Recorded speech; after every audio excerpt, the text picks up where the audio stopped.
There are 11 players on a soccer field, and here's the weird part. Most of them aren't even trying to score. Sounds backwards, right?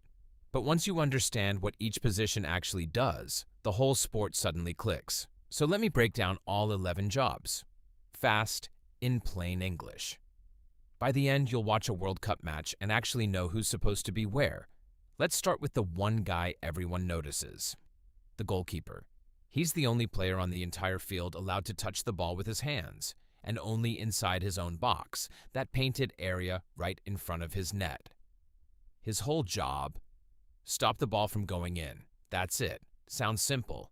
It's not. A great keeper can win a game all by himself. And here's the wild part. Some of the most famous saves in World Cup history are remembered more than the goals. One man, standing alone, deciding a nation's fate. No pressure. In front of the keeper, you've got the defenders, usually 4 of them. Their job is to stop the other team from getting anywhere near the goal. Think of them as bouncers at a club. Nobody dangerous gets through. The 2 in the middle are called center backs. They're often the tallest guys on the team because a huge part of defending is winning the ball in the air. The 2 on the sides, fullbacks. And here's something nobody tells beginners. Modern fullbacks barely defend anymore. They sprint up and down the entire field, attacking and defending for 90 minutes straight. They might be the fittest athletes in the whole sport. Now the engine room, the midfielders. This is the most misunderstood part of the field, so stay with me. Midfielders connect the defense and the attack. Basically, nothing happens without them. The defensive midfielder sits just in front of the defenders and breaks up the other team's attacks. Think cleanup crew. The attacking midfielder plays higher up and creates chances for the goal scorers. And the best midfielders? They control the speed of the entire game. Speed it up, slow it down, speed it up again. It's like watching someone conduct an orchestra, except everyone on the field is trying to kick them. Quick question. Who do you think runs the most in a match? It's not the strikers. It's the midfielders. The good ones cover up to 8 miles in a single game. That's nearly a third of a marathon, while sprinting, stopping, and getting tackled the whole time.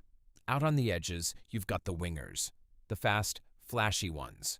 Their job is to hug the sideline, beat a defender one-on-one, and fire the ball into the middle for someone to score.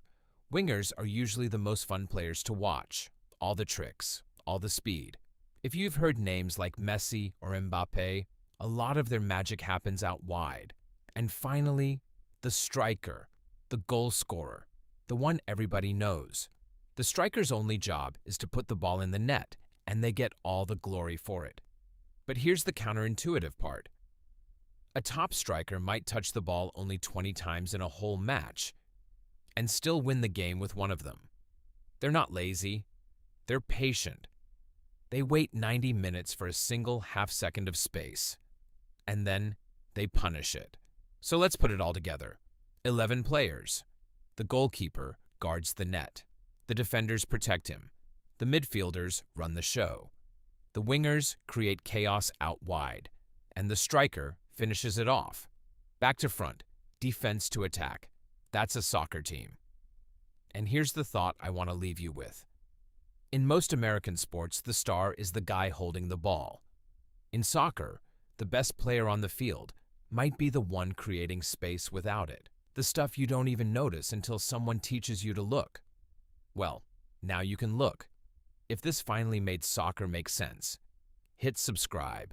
I'm breaking down everything you need to actually enjoy the 2026 World Cup. One simple video at a time. You're already ahead of half the people watching.